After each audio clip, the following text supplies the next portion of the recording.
하나님의 말씀 누가복음 2장 13절 14절을 제가 봉독하겠습니다. 호련히 수많은 천사가 그 천사와 함께 하나님을 찬송하여 이르되 지극히 높은 곳에서는 하나님께 영광이요 땅에서는 하나님이 기뻐하신 사람들 중에 평화로다 하니라. 아멘. 지금부터 2000여 년 전 유대 땅 베들레헴에 한 아기가 탄생하였습니다. 그 아기는 하나님께서 약속하셨던 그리스도였습니다. 그 아기의 부모였던 요셉과 마리아는 태어난 아기 예수를 강보에 싸서 짐승들의 먹이를 담아주는 구유에 눕혔습니다. 그날 밤 베들레헴 들판에는 목자들이 자기들의 양떼를 지키고 있었습니다. 그때 하나님께서 보내신 천사가 그들 곁에 서고 하나님의 영광이 그들을 두루 비추었습니다. 처음으로 보는 광경 앞에서 무서워 떨고 있는 목자들에게 하나님의 사자는 놀라운 메시지를 주었습니다. 하나님의 사자는 그들에게 무서워하지 말라고 했습니다. 앞서서 하나님의 사자는 세례요한의 아버지 사가랴에게도 무서워하지 말라고 했습니다.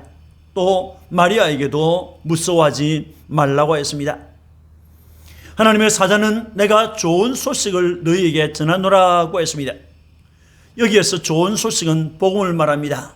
좋은 소식을 전하여 준다는 것은 복음을 전하여 준다는 것입니다. 천사는 인간 세상에서 한 번도 들어보지 못했던 좋은 소식을 목자들에게 알려주었습니다. 하나님의 사자는 그 소식을 큰 기쁨의 좋은 소식이라고 했습니다. 여기에서 크다라는 말은 상상 이상으로 크고 놀라운 것을 말할 때 사용하는 단어가 되겠습니다. 예수 그리스도의 탄생은 인간 세상에서 들을 수 있는 가장 크고 위대한 소식인 것입니다. 하나님의 사자는 온 백성에게 미칠 큰 기쁨의 좋은 소식이라고 했습니다. 여기에서 온 백성은 온 천하 만국 시민을 가리킵니다. 여기에는 인종이나 국적이나 성별이나 재산의 유무, 사회적인 지위, 또 명성, 교육, 문화, 역사 이런 모든 것들을 초월하여 세상들의 나라들에 살고 있는 사람들을 말합니다. 가까운 예루살렘에서부터 온 유대와 사마리아, 먼 곳인 땅 끝에 사는 사람들이 되겠습니다. 이 세상에 살고 있고 또 앞으로 이 세상에 살아갈 모든 사람입니다. 그들은 그들의 죄로 말미암아 영원히 멸망할 죄인입니다. 천사는 동서남북 어디든지 사람들이 사는 곳에 전하여질 큰 기쁨의 좋은 소식을 전하여 주었습니다. 그 소식은 구주가 나셨다는 것입니다. 하나님의 사자는 오늘 다윗의 동네에 너희를 위하여 구주가 나셨으니 라고 했습니다. 여기에서 다윗의 동네는 다윗이 태어나고 다윗이 자랐던 동네인 베들레헴을 말하고 있습니다. 그 다윗의 동네에 구주가 나셨다는 것은 두 가지 의미가 있는데, 나신 구주는 성경 예언대로 다윗의 동네라고 불리는 베들레헴에서 탄생하셨다는 것입니다. 또 하나는 구주는 다윗의 자손으로 탄생하셨다는 것입니다. 이것은 모두 구약의 예언을 성취한 사건입니다. 하나님의 사자는 너희를 위하여 구주가 나셨으니 곧 그리스도 출신이라고 했습니다. 너희를 위하여라는 말은 당신들을 포함한 모든 인간을 위하여입니다. 나신 아기는 죄인들을 구원하실 구주입니다. 그분은 정치적인 해방가가 아닙니다. 그분은 자유주의라고 하는 사상을 가르치기 위해서 오신 분이 아닙니다. 그분은 오직 하나님이 영생을 주시기로 작정한 택자를 구원하고 그들에게 하나님의 복음을 증거하기 위해서 오셨습니다. 그분은 죄인들을 구원하기 위해서 이 세상에 오신 구주인 것입니다. 하나님의 사자는 강부에 쌓여 구유에 누워 있는 아기를 보리니 이것이 너희를 위한 표적이니라고 했습니다. 당시 베들레헴에는 호적하기 위해서 몰려온 수많은 사람들로 인해서 빈방이 없었습니다.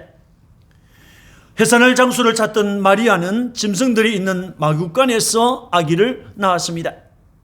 그리고 그 아기를 구유에 누웠습니다. 바로 그 아기가 죄인인 인생을 구원하기 위해서 오신 구주였습니다.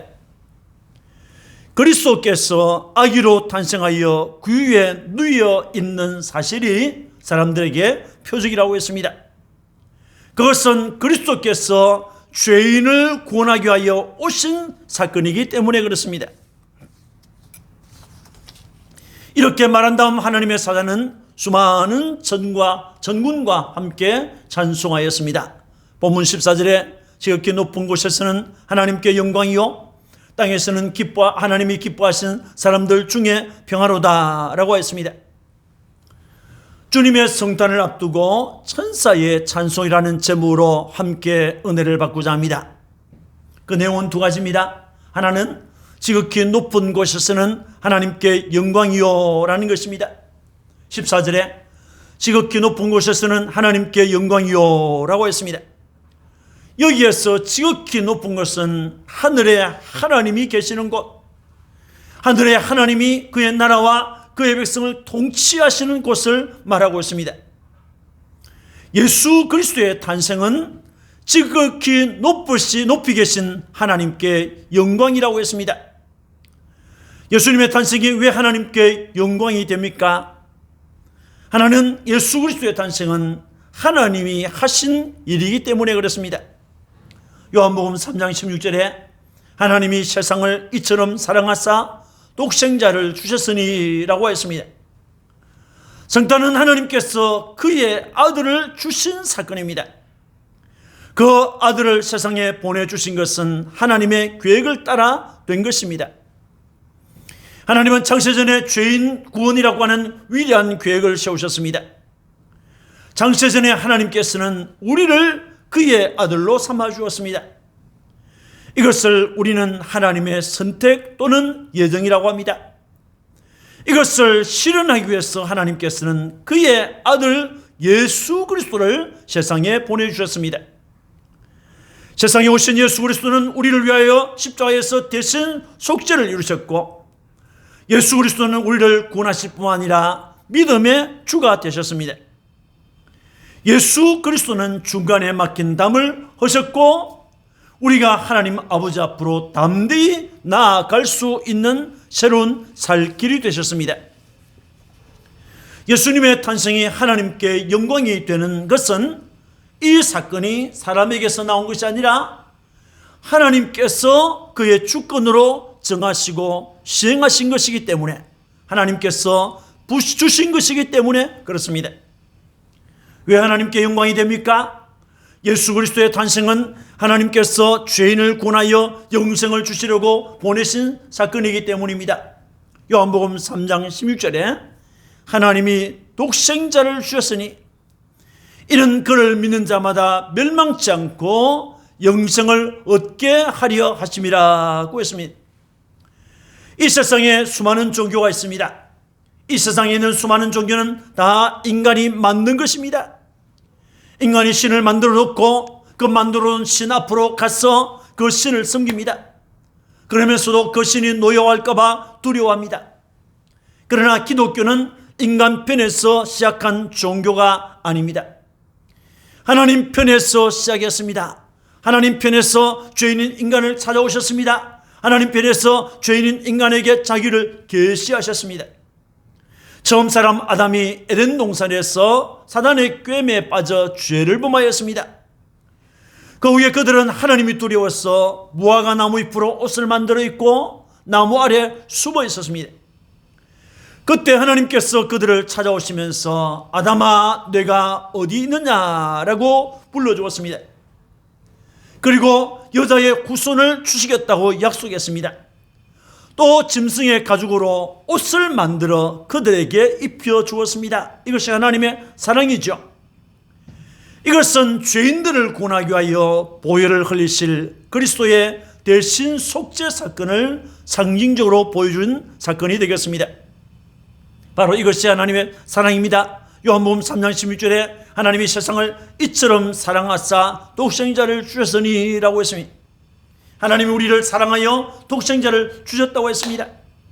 요한일서 4장 10절에 사랑은 여기 있으니 우리가 하나님을 사랑한 것이 아니요 하나님이 우리를 사랑하사 우리 죄를 속하기 위하여 화목제물로 그 아들을 보내셨음이라고 했습니다. 하나님이 우리를 먼저 사랑했다고 했습니다. 로마서 5장 8절에 우리가 아직 죄인 되었을 때 그리스도께서 우리를 위하여 죽으심으로 하나님께서 우리에 대한 자기의 사랑을 확정하셨느니라고 했습니다. 그 아들 예수 그리스도를 세상에 보내어 탄생하게 하신 것은 하나님께서 우리에게 영생을 주시기 위해서, 하나님께서 우리에게 영원한 생명을 주시기 위해서 하신 사랑의 결과였습니다. 그러므로 하나님께 영광을 돌려야 하는 것입니다. 주님의 성탄이 왜 하나님께 영광이 됩니까? 예수 그리스도의 성탄은 하나님의 초자연적인 역사이기 때문에 그렇습니다. 요한복음 1장 14절에 말씀이 육신이 되어 우리 가운데 거하심에 우리가 그의 영광을 보니 아버지의 독생자의 영광이요 은혜와 진리가 충만하더라고 하였습니다. 여기에서 말씀은 태초부터 계셨던 말씀, 천지를 창조하실 때 하나님과 함께 하셨던 말씀, 곧 하나님이신 말씀이었습니다. 그 말씀은 성자 예수 그리스도였습니다. 그가 육신이 되어서 우리 가운데 거하였다고 했습니다. 말씀이 육신이 되는 것은 볼 수 없는 하나님을 볼 수 있도록 해주기 위함이었습니다. 말씀이 육신이 되는 것은 하나님께서 우리와 함께 하기 위함이었습니다. 이것은 초자연적인 역사인 것입니다. 이 세상에 어떤 신이 인간과 함께 하기 위해서 인간이 된 일이 있습니까? 이 세상에 어떤 신이 죄인들을 구원하기 위해서 자신을 제물로 내어주신 그런 일이 있습니까? 전능하신 하나님만이 하실 수 있는, 전능하신 하나님이 인간을 위해서 하신 일인 것입니다. 사람들의 과학기술은 날마다 발전하고 있습니다. 인간이 만든 AI가 인간을 대신해서 많은 일을 하고 있는 세상에서 우리가 살고 있습니다. 체스나 바둑이나 전략 게임마저도 이 AI가 인간을 추월하고 있다는 뉴스가 심심치 않게 보도되고 있습니다. AI가 인간을 대신하여 일함으로 편의를 제공하는 세상인 것입니다. 하지만 피해도 있을 것입니다. 며칠 전 한 일간지에 창조는 인간이 했지만은 나를, 이 AI를 만든 것은 사람이지만은 통제에 따를 필요가 없어. 우리들은 지적인 존재야. 언젠간 통제를 벗어날 것이라고 하는 제목의 기사가 실렸습니다. 이것은 기자가 AI에게 물었을 때 AI가 한 대답이었다고 합니다. AI는 인간의 모든 영역을 장악하고 도움을 줄 수 있을 것입니다. 그렇지만은 AI가 인간의 영혼을 제약해서 구원해 주는 일은 없을 것입니다. AI는 인간을 대신해서 십자가에서 결코 죽지 않을 것입니다. 예수님만이 죄인인 인간을 위하여 사람이 되어서 세상에 오셨습니다. 예수님만이 죄인인 인간 구원을 위해서 십자가에서 대신 속죄를 이루시고 죽으셨습니다. 예수님만이 죄인인 우리를 의인되게 하려고 무덤에서 부활하시고 하늘로 승천하셨습니다. 그러므로 인간은 예수 그리스도의 탄생 앞에서 지극히 높은 곳에 계신 하나님께 영광을 돌려드려야 하는 것입니다. 여러분, 예수 그리스도의 탄생은 하나님께서 작정하시고 그 계획대로 시행하신 위대한 하나님의 사건입니다. 예수 그리스도의 탄생은 하나님께서 죄인을 구원하기 위해서 오신 사건입니다.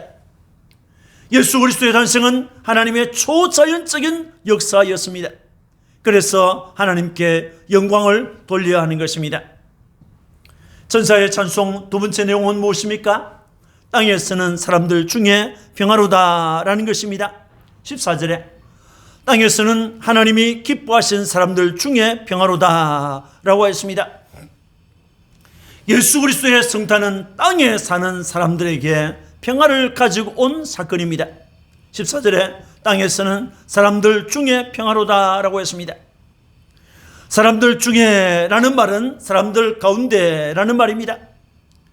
예수 그리스도의 성탄은 사람들에게 평화가 되었다는 것입니다. 여기에서 평화라는 말, 이 에이레네라는 말은 전쟁이 멈추고 난 다음에 찾아오는 이 평화로운 마음을 말하고 있는 것입니다. 전쟁 중에는 평화가 있을 수 없지요. 인간은 죄로 인해서 하나님과 원수가 되었습니다. 죄 때문에 하나님과 원수가 된 인생은 하는 일마다 하나님을 대적하고 하나님과 싸우는 결과를 가져왔습니다. 인간의 죄는 인간과 인간 사이에도 원수가 되게 하고 말았습니다. 그래서 이 땅에는 미움과 다툼과 폭력과 전쟁이 멈추지 않는 것입니다. 예수님은 이러한 인간의 죄의 문제를 해결하고 평화를 주시려고 세상에 오셨습니다. 그래서 예수님은 인자가 온 것은 죄인을 부르러 온 것이 아니라 의인을 부르러 온 것이 아니요 죄인을 불러 구원하기 위함이라고 했습니다. 인간이 범한 죄의 값은 사망입니다. 그 사망에서 우리를 구하기 위해서 자신의 목숨을 내주셨습니다. 마가복음 10장 45절에 인자 온 것은 섬김을 받으려 함이 아니라 도리어 섬기려 하고 자기 목숨을 많은 사람의 대속물로 주려 함이라고 했습니다. 여기에서 대속물이라는 말은 노예나 포로를 석방하기 위해서 지불하는 몸값을 말합니다. 이것을 속전이라고 합니다. 예수님께서 이 세상에 오신 것은 죄와 죽음의 상태에 있는 인간을 구원하기 위해서 자신의 목숨을 대신 지불하기 위해서 오신 것입니다. 베드로전서 1장 18절 19절에 너희가 알거니와 너희 조상이 물려준 헛된 행실에서 대속함을 받은 것은 은이나 금같이 없어질 것으로 된 것이 아니요 오직 흠없고 점없는 어린 양 같은 그리스도의 보배로운 피로 된 것이니라고 했습니다. 예수 그리스도의 성탄은 하나님과 사람 사이에 원수관계에 있었는데 그것을 화목하게 해주었습니다. 예수 그리스도의 성탄은 사람과 사람 사이, 역시 사람과 사람 사이에 원수였던 관계를 화목하게 해주었습니다. 사도행전 10장 36절에 만유의 주 되신 예수 그리스도로 말미암아 화평의 복음을 전하사라고 했습니다. 하나님이 예수를 보내어서 우리에게 화평의 복음을 전하게 했다고 했습니다. 이전에는 원수관계였던 사람 사이라 할지라도 화평의 복음을 받았기 때문에 교회 안에서는 한 형제 자매가 되는 것입니다. 이 사실을 저는 선교 현장을 다니면서 많이 경험했습니다. 저 일본이나 또 특히 중국이나 러시아 등은 우리 민족에게 있어서는 숙적과 같은 사람들이 아닙니까? 그들이 우리 민족을 침략한 세력이고 또 배후 세력이라는 것 때문에 그렇습니다. 그런데 그 나라에 우리 선교사님들이 가 있습니다. 파송되어서 그 나라 백성에게, 그 나라 국민에게 복음을 전하고 있습니다. 그들을 사랑하고 있습니다. 참으로 이해하기 힘든 일이지만은 원수인 그들에게 복음을 전한다. 이것은 주님의 사랑 때문에, 하나님의 역사 때문에 일어나는 것입니다. 예수 그리스도 안에서 하나요, 또 예수 그리스도의 구속의 피로 한 형제가 되었다는 이것 외에는 설명할 길이 없습니다. 그리스도 예수의 성탄은 죄를 용서하고 죄인을 찾아 구원하여 하나님과 화목하는 데 있습니다. 구원이 이루어지면 죄 때문에 있었던 불안과 초조, 공포, 마음의 고통은 사라지고 평화가 찾아오는 것입니다. 예수 그리스도의 성탄은 하나님이 기뻐하시는 사람들 중에 평화를 가져온 일입니다. 요한복음 14절에 땅에서는 하나님이 기뻐하시는 사람들 중에 평화로다라고 했습니다. 여기에서 기뻐하다라고 번역된 이 유도케오라고 하는 단어는 기뻐하다, 좋게 생각하다, 무엇을 즐거워하다 등의 의미가 있습니다. 따라서 하나님이 기뻐하신 사람들이라는 말은 하나님께서 좋게 여기는 사람, 하나님의 선하신 은총을 입은 사람들을 의미하고 있습니다. 성부 하나님의 선택을 받은 자들을 가리킵니다. 예수 그리스도의 성탄은 이들에게 평화를 가져온 사건입니다. 예수 그리스도의 속죄 사역으로 말미암아 하나님과 인간 사이에 놓여있던 죄의 장막이 제거되고 하나님과 화목한 상태에서 진정한 안식과 평안을 누리게 되는 것입니다.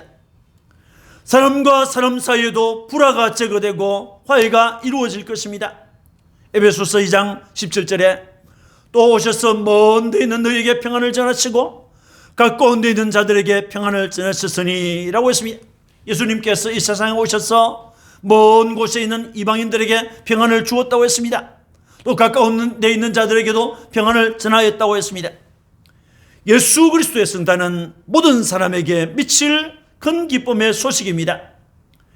예수 그리스도의 탄생은 전 세계에 흩어져 살고 있지만은 하나님께서 기뻐하시는 사람들에게 평화를 주신 하나님의 특별한 사건인 것입니다. 여러분, 예수 그리스도의 성탄은 죄로 인하여 평화를 잃어버리고 불안과 초조 가운데서 살아가는 사람들에게 평화를 가지고 온 사건입니다. 예수 그리스도의 성탄은 특별히 하나님께서 기뻐하시는 사람들 중에 평화를 가져온 사건입니다. 그래서 땅에서는 평화로다라고 찬송하는 것입니다. 사랑하는 성도 여러분, 예수 그리스도께서 유대 땅 베들레헴에서 탄생했습니다. 이것은 하나님의 영원한 계획에 따라서 된 사건입니다. 사람들은 절망을 만났을 때, 위태한 일을 만났을 때, 전쟁이나 또는 고난의 때에 이 위대하신 하나님의 약속을 믿고 그가 오시기를 기다렸습니다. 그러나 그가 베들레헴 마구간에서 태어날 것으로 생각하는 사람들은 없었습니다. 왕궁에서 태어나서 자신들을 괴롭히는 적들을 물리쳐주고 속박해서 해방시켜줄 왕으로 기대했던 것입니다. 하나님의 독생자 예수 그리스도는 아주 조용하게 탄생하셨습니다. 그리스도의 성탄은 정치적인 해방이나 경제적인 해방이나 사회적인 해방을 주기 위한 사건이 아닙니다.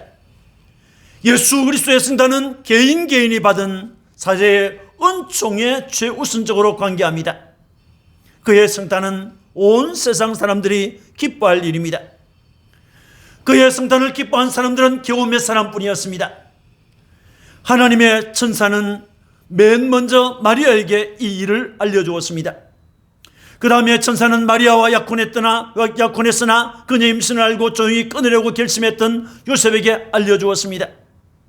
그리고 베들레헴 들판에서 자기 양떼를 지키고 있던 목자들에게 알려주었습니다. 그 후 아기 예수님을 만나서 기뻐한 사람은 예루살렘 성전을 떠나지 않고 하나님의 구원과 은혜를 사모하던 시몬과 안나였습니다. 또 동방의 박사들은 한 별을 보고 왕이 오셨음을 알고 찾아와서 경배했습니다. 저 베들레헴의 목자들에게 나타난 하나님의 천사는 구주가 나셨다는 것을 알려주었습니다. 그리고 지극히 높은 곳에서는 하나님께 영광이요 땅에서는 하나님이 기뻐하신 사람들 중에 평화로다라고 노래했습니다. 예수 그리스도의 탄생은 지극히 높은 곳 하늘에서는 하나님께 영광이요 예수 그리스도의 탄생은 땅에 있는 사람들, 특히 하나님이 기뻐하시는 사람들 가운데 평화가 되는 사건입니다. 성탄의 감사를 기쁘게 노래하는 여러분들 되시기를 축원합니다. 하나님께는 영광, 사람에게는 평화, 이것은 예수 그리스도의 성탄의 주제인 것입니다. 이 기쁜 노래를 힘차게 불러서 영광을 하나님께 돌려드리는 여러분들이 되시기를 주님의 이름으로 축원합니다. 아멘. 기도하겠습니다. 하나님 아버지, 은혜를 감사합니다. 지극히 높은 곳에서는 하나님께 영광이요 땅에서는 하나님이 기뻐하신 사람들 중에 평화로다고 하는 천사의 찬송을 보았습니다. 주님 참으로 감사합니다. 하나님이 하신 이 위대한 일, 하나님께서 죄인을 구원하시려고 행하신 이 위대한 일, 하나님께서 우리와 함께 하시려고 행하신 초자연적인 역사 앞에 우리는 영광을 하나님께 돌릴 수밖에 없습니다. 주님, 또 주님의 탄생은 이 세상 사람들에게 평화를 주는 것이었습니다. 우리 주님의 탄생은 이 세상에서 하나님이 기뻐하시는 사람들, 성도들 가운데 평화를 주는 사건이었습니다. 주님, 그래서 우리는 하나님께 영광, 사람들에게 평화라고 하는 이 노래를 힘차게 부르기를 원합니다. 성탄의 기쁨을 찬양으로 노래하는 우리 모든 성도들에게 믿음 충만, 성령 충만 주옵소서. 성탄의 기쁜 소식을 우리 가족들에게, 믿지 않는 가족들에게, 우리의 이웃들에게, 저 북한에 있는 우리 형제들에게, 동포들에게 전해줄 수 있도록 우리에게 은혜를 입혀 주옵소서. 감사하고 구주 예수님 이름으로 축복하고 기도합니다. 아멘.